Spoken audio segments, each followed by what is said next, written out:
Hello friend, कैसे आप लोग का स्वागत है आदर्श एकेडमी क्लासेज में। और आज आपके लिए लेकर आए हैं प्रीवियस ईयर क्वेश्चन हर रोज की तरह। तो चलिए बिना समय गवाए हुए शुरू करते हैं। और मेरे भाई हर एक पॉइंट अच्छे से नोट कीजिएगा। और पहला क्वेश्चन ही मेरे भाई न्यूमेरिकल है। और न्यूमेरिकल से जो है आप इस न्यूमेरिकल को बना सकते हैं। देखिए तो क्या कहता है, कहता है कि एक वस्तु स्थिति प्रारंभ होकर 4 मीटर वर्ग मीटर से निरंतर त्वरण से स्थानांतरित होता है। इसका मतलब कि आपको प्रारंभिक स्थिति से प्रारंभ होता है, u0 दे दिया है और एक्सीलरेशन a दे दिया है कि 4 मीटर प्रति वर्ग मीटर। ठीक है,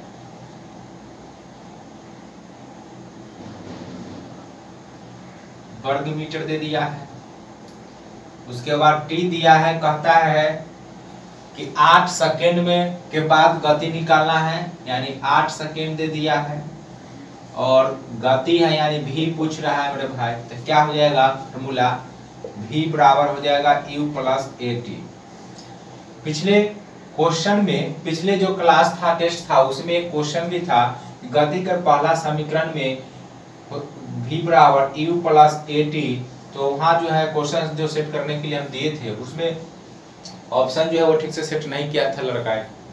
तो उसमें क्या हुआ मेरे भाई, वहां पर जो है वेग और समय, ठीक कर लीजिएगा उसको, वेग प्लस समय के बीच जो है ये मेरे भाई संबंध दर्शाता है।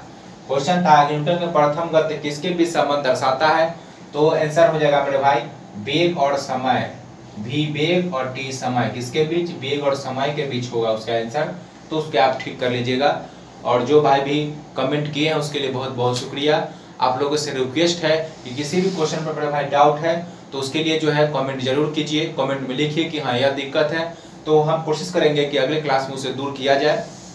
कभी कभी मिस्टेक से हो जाता है मेरे भाई, तो वहाँ पर वेग और समय जो है संबंध दर्शाता है, उसको ठीक कर लीजिएगा। चलिए तो बनाते हैं। तो देखिए ये कहता है कि वस्तु स्थिर स्थिति का मतलब कि प्रारंभिक वेग उसका 0 है। और कहता है प्रारंभ होकर 4 मीटर वर्ग मीटर की निरंतर त्वरण उत्पन्न करता है, मतलब त्वरण उत्पन्न करता है और इतना त्वरण से स्थानांतरित है, मतलब कि गतिशील है। तो कहता है कि 8 सेकंड बाद उसकी गति क्या होगा। ठीक है, तो u नहीं है, a मालूम है, t मालूम है, तो v बराबर u प्लस at लगा दीजिए, फॉर्मूला बन जाएगा आपका। तो बन गया u 0 हो गया, a का मान हो जाएगा 4 और t का मान 8। तो कितना हो जाएगा मेरे भाई 32 मीटर पर सेकेंड हो जाएगा आंसर। ऑप्शन कौन हो जाएगा, सी नंबर हो जाएगा। चलिए फिर उतार लीजिए। कहता है 30 केजी द्रव्यमान और 150 मीटर क्यूब आयतन वाली वस्तु का घनत्व कितना होगा। देखिए अगर इस ऑप्शन में देखिए मेरे भाई, अगर ध्यान से अगर ऑप्शन को देखिएगा तो आसानी से मार सकते हैं कि क्योंकि घनत्व का पूछ रहा है। और घनत्व का मात्रा क्या होता है, केजी मीटर क्यूब होता है, इस तरीके से होगा, या केजी मीटर माइनस क्यूब। ठीक है, यह होगा। तो यहां से भी आप ऑप्शन जो है मार सकते हैं। तो ऑप्शन ए में, ठीक है, लेकिन आप निकालिए घनत्व बराबर क्या होता है। तो लिखिए घनत्व बराबर होता है मेरे भाई द्रव्यमान बटा आयतन। क्या होता है, द्रव्यमान बटा आयतन हो गया। द्रव्यमान देखिए कितना है, 300 केजी है और 150 मीटर क्यूब है। इसे गया 2 मरतबे, तो देखिए 2 हो गया और केजी हो गया, और बटा में मीटर क्यूब है, यानी 2 केजी इतना लिख सकते हैं, या 2 केजी प्रति मीटर क्यूब लिख सकते हैं। ठीक है, क्योंकि जब ब्रैकेट बटा हटाएंगे तो ऊपर जाएगा तो माइनस में चला जाएगा। ठीक है, तो आपका आंसर हो गया ए नंबर। तो घनत्व बराबर होता है द्रव्यमान बटा आयतन। दोनों फॉर्मूला नोट करिएगा। तो पिछले वाले क्वेश्चन में नोट, इसको ठीक कर दे भाई, वेग और समय के बीच संबंध दर्शाता है। तो चलिए फटाफट नोट कीजिए। तो इसको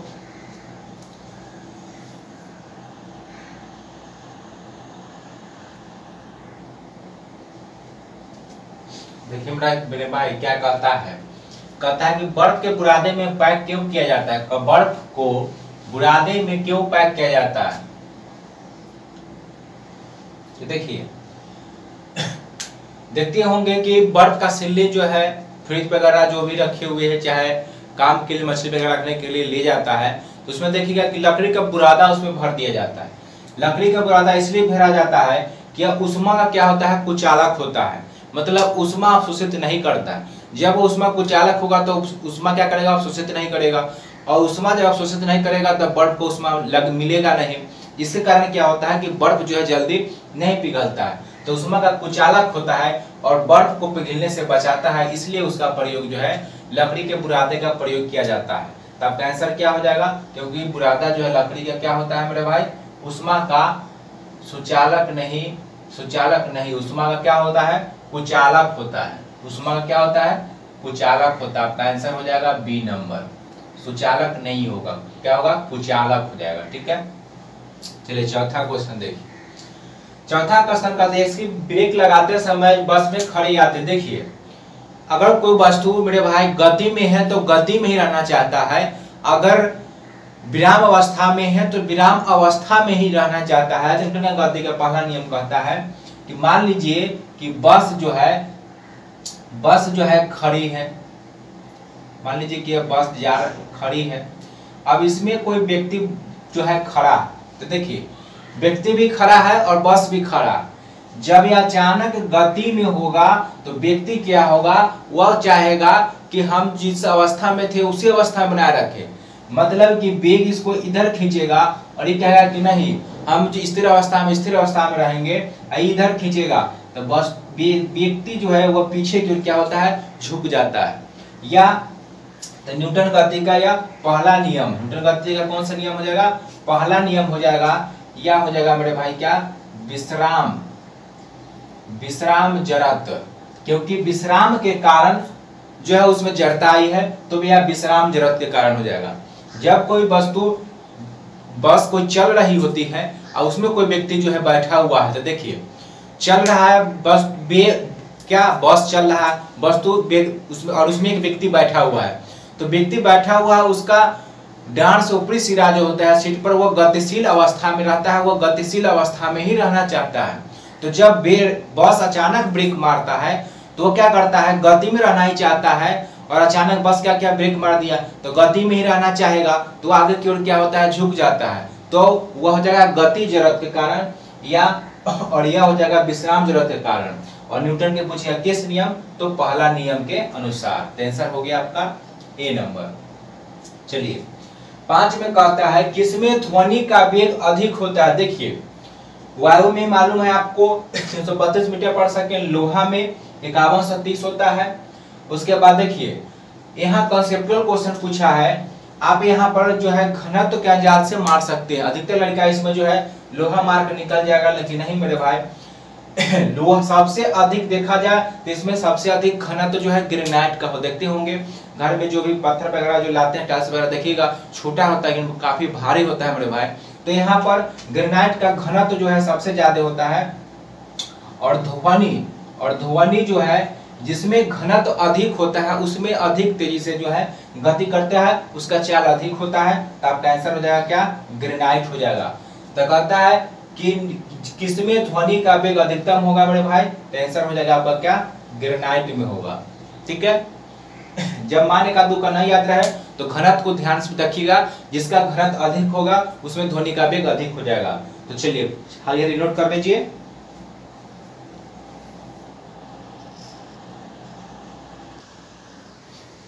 देखिए मेरे भाई छठा क्वेश्चन क्या कहता है, कहता है चूने के पानी में कार्बन डाइऑक्साइड गैस प्रवाहित करने पर दूधिया हो जाता है। देखिए ये भी क्वेश्चन पूछता है कि चूने के पानी में जब कार्बन डाइऑक्साइड गैस प्रवाहित करते हैं मेरे भाई तो क्या हो जाता है, दूधिया हो जाता है। ये भी क्वेश्चन पूछता है किसके कारण दूधिया होता है, तो कार्बन डाइऑक्साइड के कारण। लेकिन अगर आपसे पूछे किसके बनने के कारण, दूधिया तो होता है लेकिन वहां पर क्या बनता है जिसके कारण वो रंग दूधिया होता है मेरे भाई, तो नोट कीजिएगा यहाँ पर जो है जब कार्बन डाइऑक्साइड प्रवाहित कहा जाता है तो CaCO3 बनता है। क्या बनता है, कैल्शियम कार्बोनेट बनता है, CaCO3 बनता है, तो आपका आंसर क्या हो जाएगा, ए नंबर हो जाएगा। नोट कीजिएगा, कैल्शियम कार्बोनेट का प्रयोग जो है लिखिएगा पहला पॉइंट दंतमंजन बनाने में, दूसरा लिखिएगा पाउडर बनाने में, और तीसरा लिखिएगा पेस्ट बनाने में इसका प्रयोग जो है किया जाता है। बात करते हैं NaCl में, तो लिखिएगा NaCl जो है साधारण नमक है, इसको हम जो है साधारण जो है खान पान में जो है प्रयोग करते हैं। NaCl को टेबल साल्ट के नाम से जाना जाता है, किससे जाना जाता है, टेबल साल्ट के नाम से जाना जाता है। कैल्शियम ऑक्साइड CO लिखिएगा, कैल्शियम ऑक्साइड को क्विक लाइम कहा जाता है, क्या कहा जाता है, क्विक लाइम। चलिए तो आपका आंसर क्या हो जाएगा, कैल्शियम कार्बोनेट के बनने से जो होता है क्या होता है, दूधिया रंग होता है, कौन से गैस प्रवाहित करने पर, कार्बन डाइऑक्साइड। सारे पॉइंट अच्छे से नोट कर लीजिए। कहता है 7वां क्वेश्चन कि पेड़ पौधे में वे कार्बोहाइड्रेट जिन्हें तुरंत उपयोग नहीं करते हैं, कहता है वो किस रूप में सुरक्षित रखते हैं या संग्रहित रखते हैं। तो देखिए पेड़ पौधे जो है वह जो है कार्बोहाइड्रेट को तुरंत उपयोग नहीं कर पाते हैं, तो उनको जो है स्टार्च के रूप में सुरक्षित रखते हैं। किस रूप में सुरक्षित रखते हैं, स्टार्च के रूप में वह सुरक्षित रखते हैं। और यह जो है केवल पेड़ पौधे, नोट कीजिएगा, पेड़ पौधे में ही पाया जाता है, और आवश्यकता पड़ने पर जल अपघटन से पौधे जो है इसको ग्लूकोज में तोड़ लेता है, ग्लूकोज में परिवर्तित कर लेते हैं, और पौधे का यह जो है क्या कहलाता है, ऊर्जा का ईंधन कहलाता है। मतलब कि आगे ऊर्जा की जरूरत होता है तो ग्लूकोज पानी जल द्वारा जो है ग्लूकोज में क्या होता है, अपघटन हो जाता है, और किसमें पाया जाता है, पौधों में पाया जाता है। बात करें अमीनो अम्ल का, तो नोट कीजिएगा अमीनो अम्ल जो है प्रोटीन निर्माण में अमीनो अम्ल की सहायता होती है। अमीनो अम्ल की सहायता से प्रोटीन बनता है, क्या बनता है, प्रोटीन। नोट कीजिएगा, और इसमें जो है 20 अमीनो अम्ल की भूमिका होती है। कितना अमीनो अम्ल शामिल होता है, 20 अमीनो अम्ल जो है शामिल होता है। वसा का मतलब फैट, जिसके कारण जो होता है मोटापा चर्बी बढ़ जाती है, तो वह हो गया वसा फैट के कारण। चलिए 8 में कहता है PBC का मतलब होता है पॉलीविनाइल क्लोराइड। क्या होता है मतलब मेरे भाई, पॉलीविनाइल क्लोराइड इसका फुल फॉर्म होता है। उसका उपयोग विद्युत तार का कवर बनाने में, उसके बाद जो है प्लास्टिक बनाने में, बर्स बनाने में और गद्दे बनाने में जो है इसका प्रयोग किया जाता है। और यह किससे बनता है, यह बनता है विनाइल क्लोराइड से। किससे बनता है मेरे भाई, विनाइल क्लोराइड के बहुलीकरण के फलस्वरूप जो है यह बनता है PBC। ठीक है, तो फटाफट सारे पॉइंट नोट कर लीजिए। देखते हैं नेक्स्ट क्वेश्चन।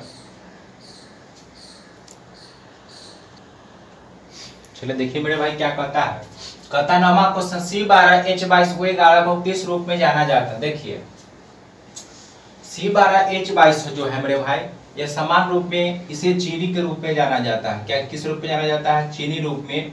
नोट करिएगा, चीनी जो है मुख्य रूप से नोट कीजिएगा मेरे भाई, गन्ना प्लस चुकंदर।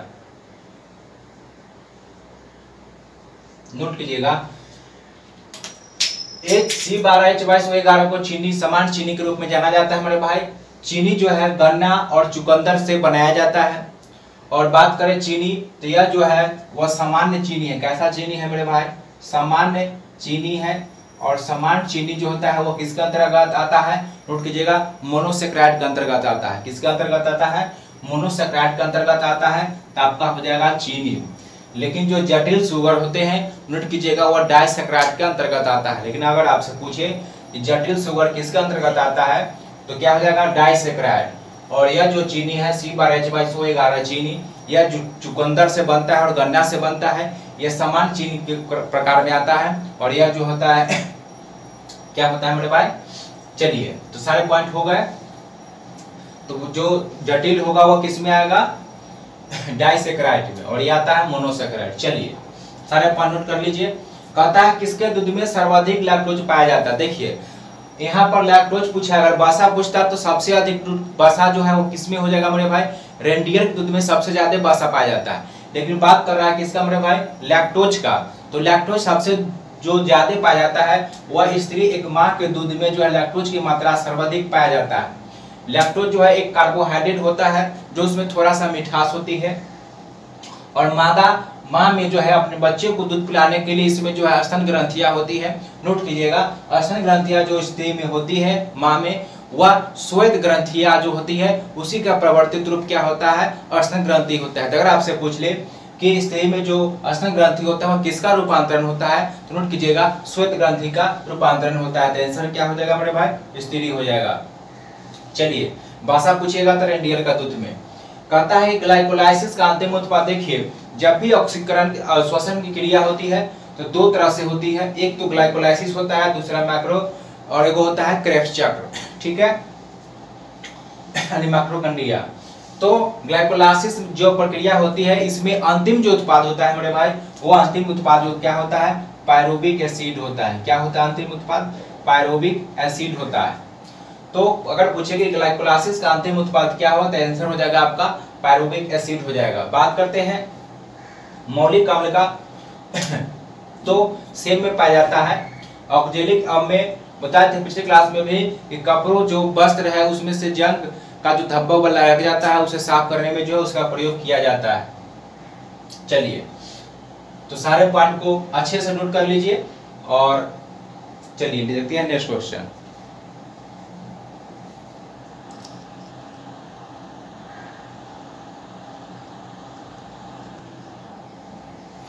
देखिए मेरे भाई क्या कहता है 13 नंबर क्वेश्चन, कहता है कि स्तन ग्रंथियां किसका रूपांतरित भाग है। पिछले क्वेश्चन में भी बताया कि स्तन ग्रंथि जो महिलाएं पाई जाती है और जिस श्वेत ग्रंथि का जो है रूपांतरित रूप है। आंसर तो हो जाएगा आपका क्या, श्वेत ग्रंथि। चलिए कहता है सम्राट अशोक किसका पुत्र था। देखिए सम्राट अशोक जो है वह बिंदुसार का पुत्र था। किसका पुत्र था, बिंदुसार का प्रयोग था। नोट कीजिएगा बिंदुसार को क्या कहते हैं मेरे भाई, इसको कहते हैं अमित्रघात, अमितघात या इसको कहते हैं शत्रु विनाशक। नोट कीजिएगा या शत्रु विनाशक के रूप में किसे जाना जाता है, बिंदुसार को जाना जाता है। बात करते हैं अशोक, तो लिखिएगा 269 ईस्वी पूर्व में अशोक जो है राजगद्दी पर बैठता है, ठीक है। अगर आपसे पूछे बिंदुसार का दो बिंदुसार जो है अगर पूछे कि श्रीलंका को बौद्ध धर्म प्रचार करने के लिए किसको भेजा था, तो अपनी पुत्री एक पुत्र था अशोक और पुत्री संघमित्रा को भेजा था। 269 ईस्वी में जो है अशोक गद्दी पर बैठता है। अगर आपसे पूछे कि अशोक गद्दी पर बैठने के समय कहाँ का गवर्नर रहता है, तो नोट कीजिएगा राज्यपाल रहता है, तो वह अवंती का राज्यपाल था। कहाँ का था, अवंती का राज्यपाल था। नेक्स्ट पॉइंट नोट कीजिएगा अशोक को जो है, अशोक ऐसा शासक था जिसने शिलालेखों का प्रचलन किया। किसका प्रचलन, शिलालेखों का प्रचलन किया। और इसका शिलालेखों की संख्या टोटल जो है 14 है। अगर स्तंभ लेख के पूछे तो स्तंभ लेख जो है इसका 7 गो स्तंभ लेख है। और 269 ईस्वी पूर्व में गद्दी पर बैठा। चलिए चंद्रगुप्त मौर्य के बारे में देखते हैं। चंद्रगुप्त मौर्य जो है वह मौर्य वंश के संस्थापक था। तो क्वेश्चन क्या था कि सम्राट अशोक किसका पुत्र था, तो आंसर आपका क्या हो गया, बिंदुसार हो गया। चलिए कहता है 15 में कि हर्षवर्धन के राज्य कवि निम्न में से कौन सा था। तो देखिए चंद्रवर्धन के लिखे या पृथ्वीराज तृतीय के दरबार में कौन रहता था, चंद्रवर्धन रहता था। जयदेव में लिखिए, जयदेव जो है मेरे भाई नोट कीजिएगा लक्ष्मण सेन। सारे पॉइंट को नोट कीजिएगा, एक भी पॉइंट नहीं छोड़िएगा। सारे पॉइंट परीक्षा दृष्टि से बहुत इंपॉर्टेंट है और वही पॉइंट हम बोलते हैं दिखाते हैं जो परीक्षा में पूछा जा चुका है, दूसरा पॉइंट नहीं। तो सारे पॉइंट नोट कर लीजिएगा। चंद्रवर्धन पृथ्वीराज तृतीय दरबार में रहता था। बात करें जयदेव तो लक्ष्मण सेन के दरबार में रहता था। अगर आपसे पूछे बिलहन और विज्ञानेश्वर तो लिखे विक्रमांक देव छठा के दरबार में जो है, विक्रमादित्य छठा के दरबार में रहता था। और बाण भट्ट आपका हो जाएगा किसके दरबार में, हर्षवर्धन के दरबार में। तो सारे पॉइंट को अच्छे से नोट कर लीजिएगा। चलिए 16 नंबर का आता है कि इनमें से कौन जो है बेलारूस की राजधानी। चलिए देखिए तो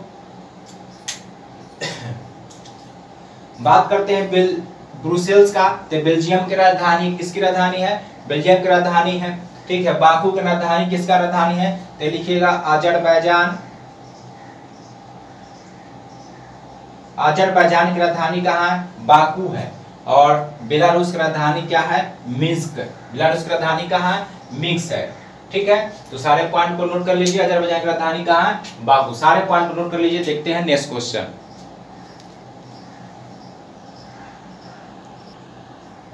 देखिए क्या कहता है 17 नंबर क्वेश्चन कहता है मेरे भाई, कहता है पंजाब हिमालय का विस्तार किन दो नदियों के बीच है। देखिए पंजाब हिमालय जो है इसको नदियों के रूप में जो विभाजित करता है उसे जो है 4 श्रेणी में बांट दिया गया है। पहला पंजाब हिमालय, दूसरा कुमायूं हिमालय और तीसरा नेपाल हिमालय और चौथा असम हिमालय। ठीक है, तो कहता है कि पंजाब हिमालय का विस्तार, तो देखिए पंजाब हिमालय का विस्तार मेरे भाई सिंधु और सतलज के बीच जो है पंजाब हिमालय का विस्तार है। अगर पूछे सिंधु और काली के बीच तो लिखिएगा यह कुमायूं हिमालय का। अगर पूछे कुमायूं हिमालय का विस्तार कहाँ है, सिंधु सतलज और काली और तीस्ता के बीच जो लिखिएगा यह नेपाल हिमालय का विभाजन किया गया है। नेपाल हिमालय जो है काली और तीस्ता के बीच है। बात करें तीस्ता और देहात के बीच तो लिखिएगा यह असम हिमालय है। क्या है, असम हिमालय। ठीक है, तो क्वेश्चन था कि पंजाब हिमालय, तो आपका आंसर हो जाएगा सिंधु और सतलज। लेकिन पूछे कुमायूं हिमालय किन दो नदियों के बीच है, तो नोट कीजिए सतलज और काली हो जाएगा। अगर पूछे नेपाल हिमालय तो काली और तीस्ता के बीच हो जाएगा मेरे भाई। अगर पूछे असम हिमालय किन दो नदियों के बीच स्थित है, विस्तार है, तो हो जाएगा तीस्ता और किसके बीच, देहात के बीच। सारे पॉइंट नोट कर लीजिए। अगर आपसे पूछे अगर लंबाई पूछ दे तो सिंधु और सतलज के बीच जो फैला हुआ है पंजाब हिमालय, इसका 560 किलोमीटर है।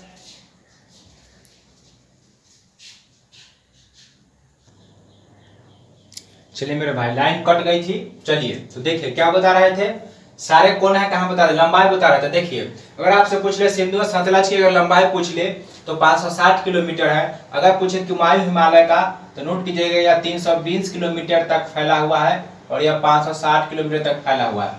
बात करें नेपाल हिमालय का तो लिखिएगा यह 800 किलोमीटर तक फैला हुआ है। अगर पूछे कि सर्वाधिक लंबाई तक कौन फैला हुआ है, तब कह जाएगा नेपाल हिमालय। बात करते हैं असम हिमालय का, जो तीस्ता से देहात के बीच है, नोट कीजिएगा इसका जो है 720 किलोमीटर तक यह फैला हुआ है। सारे पॉइंट को अच्छे से नोट कर लीजिए, एक भी पॉइंट मेरे भाई नहीं छोड़िएगा, सारे के सारे पॉइंट परीक्षा में टपकते हैं। चलिए कहता है 18 में कि राष्ट्रपति पद के उम्मीदवार के लिए, देखिए अगर कोई राष्ट्रपति उम्मीदवार बनना चाहता है तो उसके लिए तो पहला शर्त है कि आयु 35 वर्ष का होना चाहिए। क्या, और जब यह बनता है तो इसके लिए जो है प्रस्तावक क्या होते हैं, प्रस्तावक और होते हैं अनुमोदक। ठीक है, तो इसमें 50 प्रस्तावक होना चाहिए और 50 अनुमोदक होना चाहिए राष्ट्रपति उम्मीदवार के लिए। तो आपका आंसर हो जाएगा ए नंबर। लिखिएगा राष्ट्रपति किसकी किसकी नियुक्ति करता है, भी परीक्षा में पूछता है। पहला लिखिएगा प्रधानमंत्री की नियुक्ति करता है, उसके बाद प्रधानमंत्री के सलाह पर अन्य मंत्री का भी नियुक्ति करते हैं। उसके बाद लिखिएगा निर्वाचन आयोग और मुख्य आयुक्त सारे का नियुक्ति करते हैं। उसके बाद लिखिएगा राज्यपाल की नियुक्ति, उसके बाद महान्यवादी की भी नियुक्ति करते हैं, राजनयिक राजदूत का भी नियुक्ति करते हैं। सारे का नियुक्ति कौन करते हैं, राष्ट्रपति करते हैं। सारे पॉइंट को नोट कर लीजिएगा। उच्च न्यायालय उच्चतम न्यायालय के जो मुख्य न्यायाधीश होते हैं उनका नियुक्ति कौन करते हैं, राष्ट्रपति करते हैं। तो चलिए इसका आंसर हो गया क्या, 50 प्रस्तावक अनुमोदक होगा, तो इसका आंसर हो गया 50। सारे पॉइंट अच्छे से नोट कर लीजिए। देखते हैं नेक्स्ट क्वेश्चन।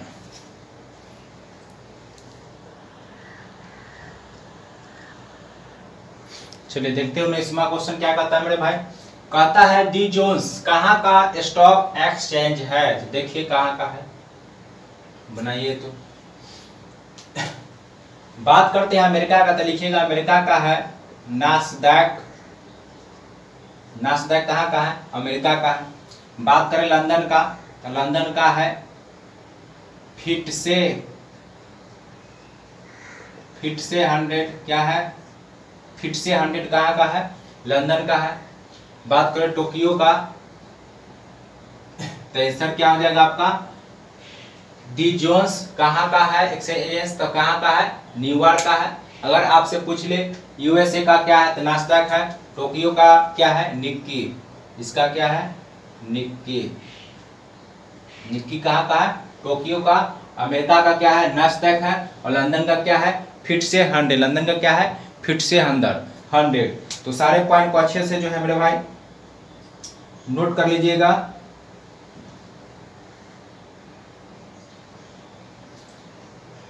फिट से 100, टी नहीं होगा, फिट से 100। ठीक है, कहाँ लंदन का है। सारे पॉइंट नोट कर लीजिए। चलिए नेक्स्ट क्वेश्चन देखिए, तो इसका आंसर क्या होगा। कहता है कर्ण योद्धा पुस्तक के लेखक कौन है, बनाइए। तो इसका आंसर क्या होगा, बिस्मार। लास्ट क्वेश्चन है।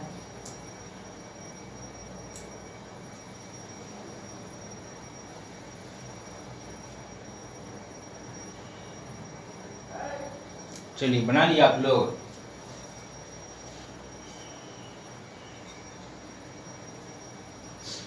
कहता है कर्ण योद्धा पुस्तक के लेखक कौन है मेरे भाई। तो देखिए कर्ण योद्धा पुस्तक का लेखक हो जाएगा अमित शाह। अगर पूछे कि किसके जीवन पर आधारित है तो लिखिएगा नरेंद्र मोदी के जीवन पर आधारित है। किसके जीवन पर, नरेंद्र मोदी के जीवन पर आधारित पुस्तक कर्ण योद्धा, जिसके लेखक कौन है, अमित शाह। रस्किन बॉन्ड का लिखिएगा ये सॉन्ग ऑफ इंडिया क्या है, इसका लिखिएगा a song of India, a song of India. Deepak Srivastava का क्या हो जाएगा, इसका हो जाएगा bye bye bye corona. Bye bye corona किसका है, यह है दीपक कुमार श्रीवास्तव। शशि थरूर। अगर आपसे पूछे रस्किन बॉन्ड का क्या है तो सॉन्ग ऑफ इंडिया लिखिए। अगर आपसे पूछे रस्किन बॉन्ड का होगा, पूछे शशि थरूर का क्या है तो लिखिए the battle of belonging. The battle of belonging किसका है, शशि थरूर का। द बैटल ऑफ बिलोंगिंग किसका है, शशि थरूर का है। ठीक है। प्रदीप कुमार श्रीवास्तव का बाय बाय कोरोना है। नरेंद्र मोदी के जीवन पर आधारित जो है पुस्तक कर्ण योद्धा के लेखक कौन है, अमित शाह है। सारे पॉइंट नोट कर लीजिए मेरे भाई। जब भी पुस्तक लाते हैं, 4 पुस्तक लाते हैं, यह चारों जो नवीनतम पुस्तक है और परीक्षा में एक पुस्तक तो टपकेगा ही मेरे भाई। तो अगर आप डेली क्लास करते हैं, सारे पॉइंट नोट कर लीजिए तो आपका सारा पुस्तक जो है वो कवर हो जाएगा, आपसे नहीं छूटेगा। तो यह था मेरे भाई आज के मोस्ट इंपोर्टेंट प्रीवियस क्वेश्चन जो विभिन्न परीक्षा प्रतियोगिता में पूछा गया था और आपके आने वाले एग्जाम में काफी है जो है हेल्पफुल साबित होगा। तो मिलते हैं शाम में, और आपके लिए शाम में लेकर आ रहे हैं प्रीवियस ईयर क्वेश्चन पूछा हुआ हीट उष्मा से रिलेटेड क्वेश्चन। लगभग 130-35 क्वेश्चन का सिलेक्शन है मेरे पास, प्लस सिलेक्शन है, उसका जो है हम डिस्कशन करा देंगे। सारे पॉइंट अच्छे से नोट कर लीजिएगा, क्योंकि उसमें से एक भी क्वेश्चन आपका बाहर नहीं जाएगा अगर सारे उसको ध्यान में रखते हैं। तो अगर मेरे भाई अगर वीडियो अच्छा लगा हो तो लाइक और शेयर जरूर करिए। धन्यवाद।